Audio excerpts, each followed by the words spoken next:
Hi everyone, welcome back to Kiran Studies. So ఈ వీడియోలో వచ్చేసి టెక్నీషియన్ గ్రేడ్ 1 అనేది మనకి ఎగ్జామ్ అయితే డిసెంబర్లో జరగబోతుంది అనమాట. సో మనకు ఎగ్జామ్ స్ట్రాటజీ ఎలా ఉండాలి, చాలా మంది కూడా సార్ సిలబస్ కొత్తది, అసలు ఎలా అప్రోచ్ అవ్వాలి, ఏ సబ్జెక్ట్లో ఎంత వెయిటేజ్ ఉంది, సో మనం ఎగ్జామ్ని ఎలా అటెంప్ట్ చేయాలి, ఒకవేళ సేఫ్ స్కోర్ ఇది ఒకటే ఎగ్జామ్ ఉంటుంది కదా, సో కట్ ఆఫ్ ఏమన్నా హైగా ఉండే ఛాన్సెస్ ఉందా, ఎందుకంటే మనకి సిబిటి లేదు, ఒకటే ఒక ఎగ్జామ్ అనమాట. సో ఇవి టెక్నీషియన్ గ్రేడ్ 1 పోస్టులు కాబట్టి, సో కంపేర్ టు గ్రేడ్ 3 కంటే గ్రేడ్ 1 పోస్టులు ఎక్కువనే అనమాట. సో అసలు ఎలా అటెంప్ట్ చేయాలి, సేఫ్ స్కోర్ ఏంది, ఇవన్నీ కూడా మనం చూద్దాం. ఫస్ట్ సిలబస్ చూద్దామండి. ఫస్ట్ మనకి సో మ్యాథమెటిక్స్ అనమాట సిలబస్. ఫస్ట్ కనుక చూసుకుంటే ఈ మ్యాథమెటిక్స్ లో మనకు టాపిక్స్ కూడా డిఫరెంట్ ఉంటాయి అనమాట. చాలా మంది కూడా ఏమనుకుంటారు అంటే నార్మల్గా ఉండే టాపిక్స్ అనుకుంటారు. అందుకే మీరు ఎప్పుడైనా సరే అఫీషియల్ గా ఒక నోటిఫికేషన్ వచ్చిందంటే ఆ అఫీషియల్ నోటిఫికేషన్ ప్రింట్అవుట్ తీసుకోండి. ప్రింట్అవుట్ తీసుకొని అందులో సిలబస్ ఏమి ఇచ్చిండు, మ్యాథమెటిక్స్ అంటే రెగ్యులర్గా ఉన్న యాప్టిట్యూడ్ ఇవ్వాలి, లేకపోతే ఇంకా వేరే ఏమైనా ఉన్నాయి అనేది మీరు చెక్ చేసుకోవాలి. ఒకసారి చెక్ చేసుకోకుండా బ్లైండ్గా అవే ఫాలో అవుద్ది అనమాట. అందుకోసమే మన కిరణ్ స్టడీస్ యాప్లో మీకు టెక్నీషియన్ గ్రేడ్ 1 సంబంధించి ఫుల్ కోర్స్ కూడా అవైలబుల్గా ఉంది. ఎవరైతే ఒకసారి చూడలేదో డెమో వీడియోస్ చూడండి, యాప్ డౌన్లోడ్ చేసుకొని సో మీకు నచ్చితే జాయిన్ అవ్వండి. ఫుల్ కోర్స్ ఉంటుంది మీకు, ఓకేనా. రైట్, ఇక్కడ కనుక చూసుకున్నట్లయితే మనకి మ్యాథమెటిక్స్ వచ్చేసరికి 20 క్వశ్చన్స్ ఉంటాయి, ఒక క్వశ్చన్కి 1 మార్క్ అనమాట. నెక్స్ట్ రీజనింగ్ వచ్చేసరికి 15 క్వశ్చన్స్ ఇస్తాడు, ఒక్కొక్క దానికి 1 మార్క్. అంటే general awareness, so general awareness వచ్చేసరికి మీకు 10 క్వశ్చన్స్ వస్తాయి, మార్కులు అనమాట. Next basics of computer and applications, so computer application 20 questions వస్తాయి, ఒక్కొక్క దానికి 1 మార్క్, అంటే టోటల్గా 20 marks. Next basic science and engineering వచ్చేసి 55 క్వశ్చన్స్ వస్తాయి, ఒక్కొక్క దానికి 1 మార్క్. సో టోటల్ కనుక చూసుకున్నట్లే ఎన్ని మనకి కంప్లీట్ గా సో 95 ఎంత 100 అనమాట. టోటల్ గా 100 క్వశ్చన్స్ 100 మార్కులు ఉంటుంది. కానీ నీకు ఇచ్చే టైం మాత్రం స్టిపులేటెడ్ టైం కేవలం 90 నిమిషాలు మాత్రమే ఉంటుంది అనమాట. ఓకేనా, ఎన్ని నిమిషాలు మీకు 90 నిమిషాలు, 1.5 మాత్రమే టైం ఉంటుంది. ఇప్పుడు చాలా మంది కూడా ఏం చేస్తారంటే ఇక్కడ కనుక చూస్తే బేసిక్ సైన్స్ అండ్ ఇంజనీరింగ్, ఇక్కడ terminology basic science and engineering ఉంది, కానీ ఇక్కడ మీకు ఎలక్ట్రికల్ అంటే డిప్లొమా కానీ బీటెక్ కానీ చేసిన ఎలక్ట్రికల్ సబ్జెక్ట్స్ ఇందులో మెన్షన్ అయినాయి. And EC electronics and communication సంబంధించిన కొన్ని సబ్జెక్టులు, కొన్ని టాపిక్స్ ఇక్కడ ఇంక్లూడ్ చేయడం జరిగింది. As well as CSC computer science and engineering ఉన్నది కదా, వాటికి సంబంధించి మైక్రో ప్రాసెసర్, మైక్రో కంట్రోల్ కొన్ని టాపిక్స్ కూడా మిక్స్డ్ అయి ఉంది. అంటే ఇక్కడ బేసిక్ సైన్స్ అండ్ ఇంజనీరింగ్ అంటే కేవలం ఒక రిలేటెడ్ గా ఒక స్ట్రీమ్ సంబంధించిన సబ్జెక్ట్స్ ఏం లేవు. ఇక్కడ చాలా వరకు కాంబినేషన్ ఉంటాయి. ఒకసారి మీరు సిలబస్ చూస్తే మీకు అర్థమైంది, ఆల్రెడీ మీరు ప్రిపేర్ అయ్యే ఉన్నారు, ఓకేనా. సో ఇవన్నీ కూడా మనకు డీటెయిల్ గా మన కిరణ్ స్టడీస్ యాప్ అవైలబుల్ గా ఉంటాయి. ఎగ్జామ్ కి ఏది అవసరమో అంతవరకే మీకు క్లాసెస్ అవుతుండడం జరుగుతుంది అనమాట, ఓకేనా. ఇది మనకి ఇప్పుడు మనము సేఫ్గా ఉండాలంటే అసలు ఎన్ని మార్కులు పెట్టుకోవాలి, ఏంటి ప్యాటర్న్ అనేది మనం ఇప్పుడు ఒకసారి చూద్దాం. రైట్, నేను ప్రతి వీడియోలో కూడా చెప్పేది ఏంటంటే బెస్ట్ స్ట్రాటజీ అనమాట. అసలు ఎగ్జామ్ ని ఎలా అటెంప్ట్ చేయాలి, ఎందుకంటే సింగిల్ ఎగ్జామ్ కాబట్టి ఒకవేళ పేపర్ కనుక మోడరేట్ టు ఈజీ లెవెల్కి వస్తే ఖచ్చితంగా కట్ ఆఫ్ పెరగడానికి ఛాన్సెస్ ఉంటుంది. ఈజీగా ఉండడానికి లేదు, ఎందుకంటే మనకి పోస్టులు చూసుకున్నా సరే ఎక్కువనే ఉన్నాయి. అండ్ ఒకే ఒక ఎగ్జామ్, ఇలా మనకు ఫిల్టర్ చేయడానికి సిబిటి 1 సిబిటి 2 లాంటిది కూడా లేదు, ఒకే ఒక ఎగ్జామ్ కాబట్టి. సో మనకున్న 100 క్వశ్చన్స్ కనుక చూసుకున్నట్లయితే మనకి ఆన్ అండ్ యావరేజ్ గా ఒక 75 to 80 మార్క్స్ అయితే ఖచ్చితంగా రావాల్సి వస్తుంది ఓపెన్ కేటగిరీ వాళ్ళకి. అవుట్ ఆఫ్ 100 కనుక చూసుకున్నట్లయితే 75 to 100 ఓపెన్. ఇక ఓబీసీ వాళ్ళు అయితే, ఈడబ్ల్యూఎస్ అయితే కంపేర్ టు ఎస్సీ ఎస్టీ వీళ్ళతో చూసుకుంటే ఒక +or-5 వేసుకోవచ్చు. జాబ్ రావడానికి నేను చెప్తున్నాను, ఎందుకంటే ఇక్కడ పోస్టులు అలానే ఉన్నాయి మనకి.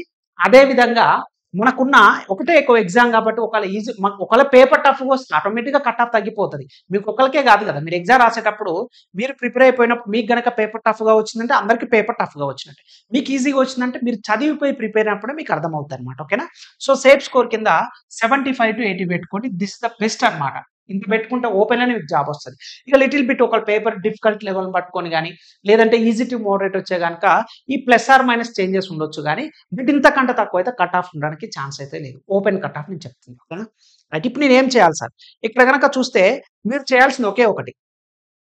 ఇక్కడ మ్యాథమెటిక్స్ కూడా మీరు చేయాల్సింది ఏంటంటే కొన్ని మనకేంది మెన్సురేషన్ అయితే కొన్ని టాపిక్స్ ఉన్నాయి మనకి క్లియర్ గా మనం ఆన్సర్ చేయగలిగే ఉన్నాయి. సో ఇక్కడ మీరు ఏంటంటే సపోజ్ టు డూ, మీరు ఏంటంటే ఖచ్చితంగా ఇక్కడ ఇచ్చిన 20 క్వశ్చన్లల్లా ఆన్ అండ్ యావరేజ్ గా వరస్ట్ కేసులన్నా మీరు 15 క్వశ్చన్లకి మీరు ఆన్సర్ చేయాల్సి వస్తుంది. ఖచ్చితంగా మనకి కరెక్ట్ కావాలి. అప్పుడు ఈ 15కి 15 చేయొచ్చు కూడా, మీరు చెప్పాలనుకుంటే 15 చేయొచ్చు. బట్ మనకేంటంటే మిమ్మల్ని డిఫికల్ట్గా ఇబ్బంది పెట్టాలనుకోని పజిల్స్ అడిగినా, సీటింగ్ అరేంజ్మెంట్ అడిగినా, సో ఇట్లా ఏదైనా పజిల్స్ కొన్ని డిఫికల్ట్ లెవెల్గా అడిగితే 3 క్వశ్చన్స్ కానీ 2 క్వశ్చన్స్ కానీ వదిలేద్దాం మనం. అప్పుడు ఆన్ అండ్ యావరేజ్ చూస్తే 12 వరకు అన్న 15కి 12 ఖచ్చితంగా చేయాలి. మనం అలా చేసినప్పుడే మనకి ఎగ్జామినేషన్‌ల మన పర్ఫార్మెన్స్ బెటర్‌గా ఉంటుంది. మనకి జాబ్ రావడానికి అనుకున్న కట్ ఆఫ్‌ని మనం రీచ్ అవుతాం. ఇక జనరల్ అవేర్‌నెస్ అంటే ఇక్కడ మీకు చెప్పాను కదండీ! సో, డిఫరెంట్ సబ్జెక్ట్స్ అన్ని కూడా మిక్స్ అయ్యి ఉంటాయి కాబట్టి ఈ వరస్ట్ కేస్‌ల ఇందులో ఒక 5 అన్నా సరే మినిమమ్‌లో తెచ్చుకోవడానికి ట్రై చేయండి. కానీ ఈ 2 సబ్జెక్టులు మోస్ట్ ఇంపార్టెంట్ అండి. ఇక్కడ నేను స్టార్ మార్క్ పెడుతున్నాను. చాలా ఇంపార్టెంట్. మిమ్మల్ని జాబ్ డిసైడ్ చేసేది ఈ 2 సబ్జెక్ట్‌లే డిసైడ్ చేస్తది. ఇక్కడ ఆల్‌మోస్ట్ మీకు ఎన్నుందండి? ఇగో 35, 45. ఈ 45ల వరస్ట్ కేస్‌లో మీకు ఎన్ని మార్కులని చెప్పాను ఇక్కడ ఆల్‌మోస్ట్ 20 అండ్ 32 ఓకేనా? సో, ఈ 40లో 30 మార్క్స్ వచ్చినా డజంట్ మ్యాటర్. మనకక్కడ ప్రాబ్లమ్ లేదు. కానీ మీకు జాబ్‌ని డిసైడ్ చేసేది ఈ 2 సబ్జెక్ట్‌లే. Basics of computer and applications as well as basics of science and engineering. ఈ రెండిట్లో మీరు ఎంత బెటర్ స్కోర్ తెచ్చుకుంటే మీకు జాబ్ రావడానికి అన్ని అవకాశాలు ఉంటాయి. ఎందుకంటే ఇవి చాలా మంది కూడా ప్రిపేర్ అవ్వరు. ఎందుకంటే ఇక్కడ ఆల్‌మోస్ట్ 55% ఇక్కడ చూడండి 35 + 20 55 మార్కులు. ఔట్ ఆఫ్ 100లో 55% ఇక్కడనే ఉంది. సగం వెయిటేజ్ ఇక్కడనే ఉందన్నమాట. ఈ 3 సబ్జెక్టులు చదివితే సగం వెయిటేజ్ ఉంది. ఈ 2 సబ్జెక్ట్స్ చదివితేనే సగం వెయిటేజ్ ఉంది. మీకు ఇక్కడ ఏందంటే బేసిక్స్ ఆఫ్ కంప్యూటర్ అప్లికేషన్స్‌ల 20కి మీకు ఖచ్చితంగా 15 వరకు చేయాల్సొస్తదండి. 100% చేయాలన్నమాట. సో, మీరు ఒకటే గుర్తుపెట్టుకోండి. ఇక్కడేందంటే చాలా మంది నన్ను అడిగింది ఏందంటే, సరే ఏమైనా ప్రీవియస్ ఇయర్ క్వెషన్స్ ఉన్నాయా? సో, ఎలా అని అడుగుతుర్రు గదా! మీరు ఒకటే గుర్తుపెట్టుకోండి. బేసిక్స్ ఆఫ్ కంప్యూటర్ అప్లికేషన్స్‌కి bank previous year questions practice చేయండి. ఎన్‌టీపీసీకి వచ్చిన ప్రీవియస్ ఇయర్ క్వెషన్స్ ప్రాక్టీస్ చేయండి. అండ్ ఆర్ఆర్‌బీ, జేఈకి వచ్చి నేను చాలా ప్రతి వీడియోలో కూడా చెప్పాను. ఎప్పుడైనా సరే మీకు వీటి ప్రీవియస్ ఇయర్ క్వెషన్స్ రిఫరెన్స్ గనక తీసుకోవాలనుకుంటే ఆర్ఆర్‌బీ, జేఈ ఉంటది. Railway recruitment board junior engineering ఉంటది గదా! అందులో వచ్చేసి మీకు 3 స్ట్రీమ్స్ ఉంటది. సో, త్రిబుల్ ఈకి సంబంధించింది బేసిక్ సైన్స్ ఇంజినీరింగ్ అని చెప్పాను కదా! అయితే అందులో కూడా మళ్ళీ అన్నీ చదవొద్దు మీరు. ఇక్కడ ఏదైతే టాపిక్స్ ఉంటదో ఇక్కడ బేసిక్ సైన్స్ ఇంజినీరింగ్‌ల సో, ఓమ్స్ లా మీద అడిగిండా? లేకపోతే కండక్టర్స్ మీద అడిగిండా? ఇన్సులేటర్ మీద అడిగిండా? సో, ఏం అడిగాడు? ఆ టాపిక్ మీద మాత్రమే మీరు క్వెషన్స్ సాల్వ్ చేయాలి. అలా అని చెప్పి అన్ని చేసుకొని ఉండదు. సో, త్రిబుల్ ఈలో అలాంటి టాపిక్స్‌ని పికప్ చేసుకొని ప్రీవియస్ ఇయర్ క్వెషన్స్ ఎలా వచ్చాయి అవి చూడండి. నెక్స్ట్ వచ్చేసరికి EC electronics and communication engineering. So, దీంట్లోకి సంబంధించి కూడా మనకు కమ్యూనికేషన్ రిలేటెడ్ కూడా చాలా టాపిక్స్ ఉండడం జరిగింది. అండ్ ఈ ట్రిపుల్ ఈ రెండిట్లో కామన్ కూడా ఈఎంఎఫ్ ఎలక్ట్రోమాగ్నెటిక్ ఫోర్స్‌లకు సంబంధించి సో, కండక్టర్ స్ట్రైట్ లైన్ అయితేంది. సో, ఈ రకాల ఫార్ములాస్ వాటి యొక్క అప్లికేషన్స్ వాటి యొక్క ఫార్ములా బేస్డ్ కూడా క్వెషన్స్ అడుగుతారు. అండ్ నెక్స్ట్ వచ్చేసరికి CSE computer science and engineering ఓకేనా? ఈ ఆర్ఆర్‌బీ, జేఈ ఏదైతే ఉందో ఇది ప్రీవియస్ ఇయర్ క్వెషన్స్ ఉంటాయి కదా! ఇందులో ఈ టాపిక్స్ అన్ని టాపిక్స్ కాదు. ఇప్పుడు ట్రిపుల్ ఈ అంటే అదొక బ్రాంచ్ అది. ఓకేనా? 4 ఇయర్స్ బీటెక్‌లో చదువుతారు. అన్ని సబ్జెక్టులు చదవాల్సిన అవసరం లేదు. పవర్ సిస్టమ్ గాని, మిషన్స్ గాని ఓకేనా? మీకు చూసుకుంటే చాలా సబ్జెక్ట్ ఉంటాయి. మీకు నెట్వర్క్స్ అయితేంది, కంట్రోల్ సిస్టమ్ అయితేంది, పవర్ ఎలక్ట్రానిక్స్ అయితేంది, పవర్ సిస్టమ్ అయితేంది, మిషన్స్ అయితే చాలా అవన్నీ అవసరం లేదు. మీకు నాకు తెలిసి మాక్సిమం ఇందులో మీకు నెట్వర్క్స్ అంటే మనకు బేసిక్ ఎలక్ట్రికల్ ఇంజినీరింగ్‌కి సంబంధించిన టాపిక్స్ ఏవైతే ఉంటదో అది నెట్వర్క్ అన్నమాట. సో, నెట్వర్క్ అనాలిసిస్ సంబంధించి కొన్ని టాపిక్స్ ఇక్కడ మెన్షన్ చేయండి. అన్నీ కాదు అదే చెప్తున్నాను. బేసిక్స్ ఆఫ్ ఎలక్ట్రికల్ సంబంధించి కొన్ని ఉంటాయి. ఇక్కడ ఈసీ చూస్తే కూడా కమ్యూనికేషన్‌లో కూడా సేమ్ అంతే అన్నమాట. సో, ఈసీలో కూడా మనకు ఈడీసీ అంటాం. సో, ఈడీసీ సబ్జెక్ట్స్ ఏదైతే ఉంటదో ఎనలాగ్ డిజిటల్ సంబంధించిన సబ్జెక్ట్సే ఉంటాయి. అవి మాత్రమే చదవాలి. అలా అని చెప్పి 4 ఇయర్స్‌కి ఉన్న సబ్జెక్ట్ ఈసీ సబ్జెక్ట్ చదవాల్సిన అవసరం లేదు. ఇక్కడ సీఎస్ఈ కూడా సీఎస్ఈ అంటే దేర్ ఆర్ సో మెనీ ఉంటాయి. సో, సీఎల్‌ఈ అని చెప్పేసి సో, జావా, పైథాన్ ఇవన్నీ నేర్చుకోవాల్సిన అవసరం లేదు. అందులో మీకు మైక్రో ప్రాసెసర్ అడిగినా, మైక్రో కంట్రోలర్ అడిగినా ఏది అడిగినా సిలబస్‌లో చూడాలి. విత్ స్టడీస్ యాప్‌లో మీకు క్లియర్‌గా ఇవ్వడం జరిగింది. అవి చూసుకొని ఈ ప్రీవియస్ ఇయర్ క్వెషన్స్‌లా ఇవి ఎలా వస్తున్నాయి? ఎందుకంటే అది రైల్వే వాడే కండక్ట్ చేస్తుంది కాబట్టి ఆ ప్యాటర్న్ తగ్గట్టు అనుగుణంగా గనుక మనం నేర్చుకుంటే మీకు ఒక అవగాహన వస్తది. చాలా మంది అడుగుతుర్రు. సార్ ప్రీవియస్ ఇయర్ క్వెషన్స్ ఈ టాపిక్స్ మేము ఎక్కడి నుంచి తీసుకోవాలనుకుంటే నేను ఒకటే చెప్తున్నానండి. ఈ మూడిటికి మాత్రం ఓకేనా? ఈ పైన మ్యాథమెటిక్స్, రీజనింగ్, జనరల్ అవేర్‌నెస్‌కి అయితే జనరల్‌గా మీరు ఆర్ఆర్‌బీ, జేఈ, సీబీటీ 1కి చూసుకున్నా సరిపోతది. కానీ ఇక్కడ టాపిక్స్ అనేవి డిఫరెంట్‌గా ఉంటది. అదొకసారి మీరు గుర్తుపెట్టుకోవాలి. అందుకే నేను పేపర్ మీరు ప్రింట్ ఔట్ తీసుకొని దగ్గర పెట్టుకొని మీరు చెక్ చేసుకోవాల్సొస్తది. ఇక ఈ రెండిటి గనక చూసుకుంటే basics of computer applications 20 marks weightage ఉంది కాబట్టి సో, బ్యాంక్ లెవెల్ పీఓ గాని, క్లర్క్ గాని మీరు ఒకసారి గూగుల్‌లోకెళ్ళి so, bank PO computer based అని చెప్పేసి పీడీఎఫ్ కొట్టగా నంబర్ ఆఫ్ క్వెషన్స్ వస్తాయన్నమాట. Number of questions. సో, అవి ప్రాక్టీస్ చేయండి. దాని తర్వాత ఆర్ఆర్‌బీ, జేఈ నేను చెప్పాను కదా ఇక్కడ. ఇగో ఆర్ఆర్‌బీ, జేఈ సంబంధించి, సీఎస్ఈ సంబంధించి ఏ సబ్జెక్ట్స్ అయితే ఉన్నాయో ఇందులో ఇంక్లూడ్ అయినయి ఆ క్వెషన్స్ కూడా బాగా ప్రాక్టీస్ చేయండి. ఓకేనా? ఇక నెక్స్ట్ బేసిక్ సైన్స్ ఇంజినీరింగ్ కోసం మాత్రం మీరు ప్రీవియస్ ఇయర్ క్వెషన్ రిఫర్ చేయాలి. నేను చదువుకున్నది ఎలా ఉన్నదని టెస్ట్ చేసుకోవాలనుకుంటే నేను చెప్తున్నానన్నమాట. సో, ఇక్కడొచ్చి ట్రిపుల్ ఈ, ఈసీ, సీఎస్ఈ ఈ 3 స్ట్రీమ్స్‌కు సంబంధించిన క్వెషన్స్ ఏవైతే ఉన్నాయో ఆ క్వెషన్స్‌ని ఒక్కసారి మీరు ఈ RRB, JEE previous year questions గనుక ఓపెన్ చేసి మీకున్న సిలబస్‌ని గనుక కంపేర్ చేసుకుంటే మీకు ప్రీవియస్ ఇయర్ క్వెషన్స్ ఎలా వస్తున్నాయి ఏందనేది చూసుకుంటూ అదే రేంజ్‌లో అడగడానికైతే ఛాన్సెస్ ఉన్నాయన్నమాట. ఓకేనా? సో, ఇది మనకి సో, చాలా మంది కూడా అడుగుతున్నారు సార్ ఎలా ప్రిపేర్ అవ్వాలి? సేఫ్ స్కోర్ ఏందనేది. సో, ఇక్కడ నేను చెప్తుంది ఏందంటే ఫైనల్‌గా మీరు గనక సేఫ్ స్కోర్ గనక రావాలనుకుంటే 75-80 ఖచ్చితంగా ఉంటదండి. అందులో నో డౌట్ అబౌట్ ఇట్. ఓకేనా. అవుట్ ఆఫ్ 100కి 75 to 80.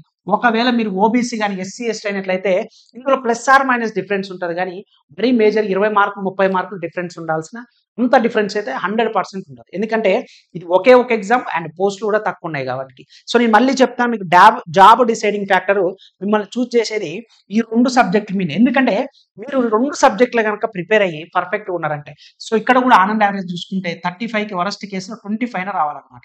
ఓకేనా. సో 25 మినిమం చెప్తున్నాను నేను ఇక్కడ, 25 రావాలి. సో ఇక్కడ 25 ప్లస్ 15 ఎంత 40, ఇక్కడ 30. సో ఆనంద్ యావరేజ్ చేసుకుని 70 to 75 చెప్పాను కదా. 75 to 80 మార్క్స్ కనుక మీకు ఇన్ని మార్క్స్ కనుక మార్జిన్ కనుక వస్తే టెక్నీషియన్ గ్రేడ్ 1లో మీకు 100% జాబ్ అవడానికి ఛాన్సెస్ ఉంటుంది. ఒకవేళ పేపర్ లెవెల్ డిఫికల్ట్ వస్తే మేబీ నేను చెప్పిన కట్ ఆఫ్ కంటే తక్కువ ఉండొచ్చు. ఇక ఈజీ టు మోడరేట్ వస్తే అంత మించి ప్లస్ ఆర్ మైనస్ కంటే వ్యారీ అవుతుంటుంది. ఎందుకంటే మీరు ఒకటి గుర్తుపెట్టుకోండి, ఎప్పుడైనా సరే ఎగ్జామినేషన్ హాల్లో నేను ప్రతి వీడియోలో కూడా మళ్ళీ చెప్తున్నాను, ఈ వీడియో కూడా మీకు చెప్తున్నాను, పేపర్ని 3 పార్ట్స్ కింద డివైడ్ చేసుకోండి. ఒకటేమో ఈజీ కానీ ఈజీ క్వశ్చన్స్, ఖచ్చితంగా మీకు క్వశ్చన్ చూడగానే వచ్చే క్వశ్చన్స్ 100% ఉంటుంది. నెక్స్ట్ వచ్చేసరికల్లా మోడరేట్ క్వశ్చన్స్ అనమాట. మోడరేట్ క్వశ్చన్స్ ఉంటాయి, ఈజీ క్వశ్చన్స్ ఉంటాయి, మోడరేట్ క్వశ్చన్స్ ఉంటుంది, డిఫికల్టీ క్వశ్చన్స్. ఈ 3 రకాలుగా మీరు పేపర్ అనేది సెగ్రిగేట్ చేసుకోవాలన్నమాట. అవునా. So easy, moderate, difficult. So easy questions అంటే ఏంటంటే మీరు క్వశ్చన్ చూడగానే లెస్ దాన్ 5 సెకండ్స్లో ఆన్సర్ పెట్టే క్వశ్చన్స్ ఖచ్చితంగా ఉంటాయి. మీకు 100 క్వశ్చన్స్ కదా, టోటల్గా ఎన్ని మీకు 90 నిమిషాల టైం మాత్రమే ఉంది. సో ఈ 90 మినిట్స్ టైంలో మనం 100 క్వశ్చన్స్ని చేయాల్సి ఉంటుంది. సో ఇన్ ద యూనివర్స్, ప్రపంచంలో కూడా ఎవ్వరు కూడా ఇంత టైంలో ఈ 100 క్వశ్చన్స్ ఎవరు కూడా సాల్వ్ చేయరు. అది కూడా 100% అక్యురసీ తోటి. ఆ క్లారిటీ అయితే మనకుంది. ఓకేనా. అయితే ఇప్పుడు ఏం చేద్దామంటే ఈ వరస్ట్ కేసులో ఈ 100లా నాకు తెలిసినంత వరకు మినిమంలో మినిమం ఉన్న ఈజీ క్వశ్చన్స్ ఒక 30 క్వశ్చన్స్ అయినా ఉంటాయండి. మినిమంలో మినిమం నేను వరస్ట్ కేసు ఆలోచించే చెప్తాను ఎప్పుడైనా. 100లో ఒక 30 క్వశ్చన్స్ ఈజీ, అది కూడా క్వశ్చన్ చూడగానే తెలుస్తుంది. అందుకోసమే మీరు ఏం చేస్తారంటే ఫస్ట్ 15 మినిట్స్, దీనికి ఫస్ట్ 15 నిమిషాలు ఏం చేస్తారంటే ఫస్ట్ 15 మినిట్స్ ఉన్న టోటల్గా 100 క్వశ్చన్ 15 కాకపోతే మీకు ఇంకా టైం కావాలనుకుంటే 20 మినిట్స్ అనేది తీసుకోండి, నో ప్రాబ్లం. స్టార్టింగ్ 20 నిమిషాలల్లా క్వశ్చన్ చూడగానే 5 సెకండ్ల ఆన్సర్ పెట్టే క్వశ్చన్లు ఖచ్చితంగా ఉంటాయి. అంటే 20 నిమిషాలు నువ్వు పేపర్ మొత్తాన్ని చూడాలి. 20 నిమిషాలు టోటల్ 100 క్వశ్చన్స్ చూడాలి. ఇందులో నీకు లెస్ దాన్ 5 క్వశ్చన్స్ ఏదైతే నువ్వు ఆన్సర్ చేస్తున్నావు అవి ఒక 30 దాకా పెట్టాలన్నమాట. ఇది ఫస్ట్ స్పెల్. ఈ మోడరేట్ క్వశ్చన్స్కి వస్తే ఇది ఏంటంటే 1 మినిట్ నుంచి 1.5 మినిట్ లెస్ దాన్ అనమాట. 1 మినిట్ నుంచి 1.5 మినిట్ పెట్టే క్వశ్చన్స్ కూడా మనకు ఉంటుంది. అది ఎప్పుడు తెలుస్తుంటే మనం బాగా ప్రాక్టీస్ చేసి ఎగ్జామ్ హాల్లోకి వెళ్ళినప్పుడు తెలుస్తుంది. మనం ఏం ఎగ్జామ్ ప్రిపేర్ కాకుండా ఎగ్జామ్ హాల్కి వెళ్తే ఈజీ క్వశ్చన్ కూడా మనకు 5 నిమిషాల వరకు కూడా రాదు. ఓకేనా. రైట్. ఇప్పుడు 1 మినిట్ నుంచి 1.5 మినిట్ వరకు వస్తుంది కదా. ఇక్కడ ఆనంద్ యావరేజ్గా తీసుకుంటే మీరు అవసరమైతే ఇక్కడ 15 మినిట్స్ టైం తీసుకోండి, నాట్ ఎ ప్రాబ్లం. 50 నిమిషాలు టైం తీసుకున్నా సరే ఇక్కడ కూడా మినిమం ఒక 30 క్వశ్చన్స్ మీరు ఆన్సర్ చేయడానికి ట్రై చేయండి. ఓకేనా.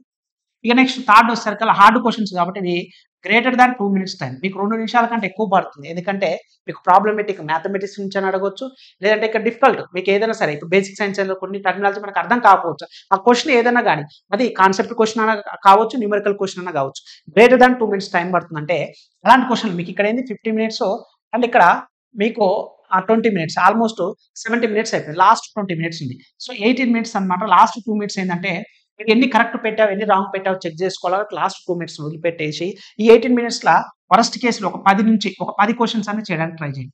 10 నుంచి 15 క్వశ్చన్లు కనుక ట్రై చేస్తే మీరు ఈ స్ట్రాటజీ కనుక ఫాలో అయితే ఖచ్చితంగా మీకు ఎగ్జామ్ రాసిన ఒక సాటిస్ఫాక్షన్ ఉంటుంది, మంచి స్కోర్ చేస్తారు. ఎందుకంటే ఫస్ట్ 20 మినిట్స్ 15 నుంచి 20 నిమిషాల్లోపే 30 క్వశ్చన్లు కనుక నువ్వు ఆన్సర్ పెడితే మనలో తెలియని ఒక పాజిటివ్ వైబ్స్ అనమాట. ఎస్, నేను ఎగ్జామినేషన్ కరెక్ట్గా రాస్తున్నాను. ఎందుకంటే నువ్వు స్టార్టింగ్ డిఫికల్ట్ క్వశ్చన్స్ పట్టుకొని కనుక కూర్చున్నట్లయితే నీకు ఆ క్వశ్చన్ రాలేదనుకో, నీ మైండ్ అక్కడ స్ట్రక్ అయిపోతుంది. అరే నాకు ఈ క్వశ్చన్ రావట్లేదు, నేను ప్రిపేర్ అయ్యాను ఈ టాపిక్ బేసిక్ సైన్స్ ఇంజనీరింగ్ చాలా రోజులు చదువుతున్నాను, నా బ్యాక్గ్రౌండ్ కూడా 3B బ్యాక్గ్రౌండే అని అనుకున్న వాళ్ళు కూడా చాలా మంది ఉంటారు. అందుకోసమే అలాంటి ఈగోలకు పోవద్దు. మన ఎగ్జామ్ వల్ల మన మైండ్ సెట్ ఎలా ఉండాలంటే ఏ క్వశ్చన్ని వదిలిపెట్టాలో తెలిసిన వాళ్ళు సక్సెస్ అవుతారు. ఏ క్వశ్చన్ చేయాల్సిన కాదు, ఏ క్వశ్చన్ వదిలిపెట్టాలి. క్వశ్చన్ ఇస్తే ఒక సబ్జెక్ట్ మన దగ్గర ఉన్నప్పుడు ఒక క్వశ్చన్ 2 నిమిషాలకు రావచ్చు, 5 నిమిషాలకు రావచ్చు, 10 నిమిషాలకు రావచ్చు. అలాంటి పంతాలకు పోయి మనం టైం వేస్ట్ చేసుకోవద్దు. మనకి ఇక్కడ ఉన్న వాల్యుబుల్ టైం కేవలం 90 నిమిషాలు 100 క్వశ్చన్లు. అంటే ఆనంద్ యావరేజ్గా ఒక్కొక్క క్వశ్చన్ 45 సెకండ్ల లోపే నువ్వు ఆన్సర్ చేయాల్సి వస్తుంది. మరి ఆ స్టిపులేటెడ్ టైంకి నువ్వు కరెక్ట్గా సన్నద్ధం అయినవా లేదా చూసుకోవాలన్నమాట. ఓకేనా. సో ప్రీవియస్ ఇయర్ క్వశ్చన్స్కి అయితే ఆర్ఆర్బీ చేయని చెప్పాను కదా, అది ప్రాక్టీస్ అవ్వండి. మీరు ఇలా కనుక చేస్తే ఖచ్చితంగా ఇంప్రూవ్ అవుతారండి. ఇది బెస్ట్ స్ట్రాటజీ. సో నేను కూడా 3 జాబులు సాధించడానికి నేను కూడా ఎప్పుడు ఇదే స్ట్రాటజీ ఫాలో అవుతాను. అందుకే నేను ఏ ఎగ్జామ్ రాసిన ప్రతి స్టూడెంట్ కూడా నేను సజెస్ట్ చేసేది ఇది బెస్ట్ అనమాట. చూడండి, మనకి టైం కూడా ఈజీగా అర్థమవుతుంది, మీరు ఒక పేపర్ రాయండి. మీరు ఒకసారి థియరిటికల్ క్వెషన్స్ తీసుకొని టైం పెట్టుకొని, సో నేను ఇలా చేయగలుగుతున్నా లేదని ఒకసారి ప్రాక్టీస్ చేయండి. మీకు చాలా హెల్ప్‌ఫుల్‌గా ఉంటది. ఓకేనా? సో ఐ హోప్ ఈ వీడియో మీకు నచ్చిందని నేను అనుకుంటున్నానండి. సో ఎవరైనా కోర్స్‌లో జాయిన్ అవ్వాలనుకుంటే మీరు టెక్నీషియనే కాదండి, రైల్వేకి సంబంధించి అన్ని కోర్సెస్ అన్నమాట. So railway all exams. So రైల్వేకి సంబంధించి ఆల్ ఎగ్జామ్స్ అది ఏదైనా గానివ్వండి. అది ఏఎల్‌పిఏ గానివ్వండి, technician grade 1, grade 3, NTPC, group D, RRB JE, CBT 1 అయితేంది, పారామెడికల్ అయితేంది, ఎవ్రీథింగ్ మనకి classes plus previous year questions, PDF files ఉంటది. అండ్ సెపరేట్ మాక్ టెస్ట్ ఉంటాయి. టెక్నీషియన్ గ్రేడ్ 1కి ఒకటి మనం మాక్ టెస్ట్ పెట్టలేదన్నమాట. సో దానికి క్లాసెస్ ఉంటాయి. చూడండి మీరొకసారి. ఓకేనా? సో సంబంధించి మీరు ప్లే స్టోర్‌కెళ్ళి కిరణ్ స్టడీస్ యాప్ గనక మీరు డౌన్‌లోడ్ గనక చేసుకున్నట్లయితే కిరణ్ స్టడీస్. ఓకేనా? మీరు ప్లే స్టోర్‌కెళ్ళైనా డౌన్‌లోడ్ చేసుకోండి. లేదంటే వీడియో డిస్క్రిప్షన్‌లో లింక్ ఉంటదండి. ఓకేనా? ప్లే స్టోర్‌కెళ్ళి డౌన్‌లోడ్ చేసుకోండి. లేదా వీడియో డిస్క్రిప్షన్‌లో లింక్ ఉంటది. డెమో వీడియోస్ ఉంటాయి చూడండి. టెక్నీషియన్ గ్రేడ్ 1 అనే కాదు, మీకు నాకు తెలిసి మీరు ఎన్‌టీపీసీ మిగతా వాటికి కూడా అప్లై చేసి ఉంటారు కాబట్టి, వాటన్నిటికి ఉపయోగపడే విధంగా దీంట్లోనే మీకు మన కిరణ్ స్టడీస్ యాప్‌లోనే మీకు 3300 ప్లస్ మాక్ టెస్ట్‌లు అనేది మీకు ఇవ్వడం జరిగిందండి. విత్ ఎక్స్‌ప్లనేషన్ తెలుగు ఉంటది, ఇంగ్లీష్ ఉంటది. యాస్ వెల్ యాస్ ఇండివిడ్యువల్‌గా classes plus updated classes as well as PDF files 2 కూడా మీకు ఇవ్వడం జరుగుద్దన్నమాట. ఓకేనా? సో క్లాసెస్ పీడీఎఫ్ ఫైల్స్ మీకు ఓన్లీ క్లాసెస్ పీడీఎఫ్ ఫైల్స్ కావాలంటే సెపరేట్ ఉంటది. ఓన్లీ మాక్ టెస్ట్ కావాలన్నా మీకు సెపరేట్ అమౌంట్ ఉంటదన్నమాట. సో మీరు యాప్ డౌన్‌లోడ్ చేసుకొని మీరు ఒకసారి డెమో వీడియోస్ చూడండి. మీకు డెమో వీడియోస్ చూడండి, డెమో మాక్ టెస్ట్‌లు రాయండి. మీకు నచ్చితేనే తీసుకోండి. ఏదో నేను చెప్తున్నాను కాదు. కానీ ఒకటే గుర్తుపెట్టుకోండి. Source, source of information is the very, very vital role play చేస్తుంది మన లైఫ్‌లో. నాకు రైల్వే సాధించే అనుభవం నేను దగ్గరుండి కొన్ని సంవత్సరాల నుంచి నేను అబ్జర్వ్ చేస్తున్నా కాబట్టి ఆ ప్యాటర్న్ అవన్నీ నాకు తెలుసును. ఉన్న 10 ఇయర్స్ ప్లస్ ఎక్స్‌పీరియన్స్ తోటి మీకు అన్నీ కూడా చెప్పడం జరుగుతుంది కాబట్టి, ఒకసారి మీరు యాప్ డౌన్‌లోడ్ చేసుకోండి. మీకు నచ్చితే మీ ఫ్రెండ్స్, ఫ్యామిలీ మెంబర్స్ కూడా షేర్ చేయండి. ఓకేనా? సో ఇంకా మన ఛానెల్ సబ్స్క్రైబ్ చేయకపోతే please do subscribe friends. So all the very best. Thank you.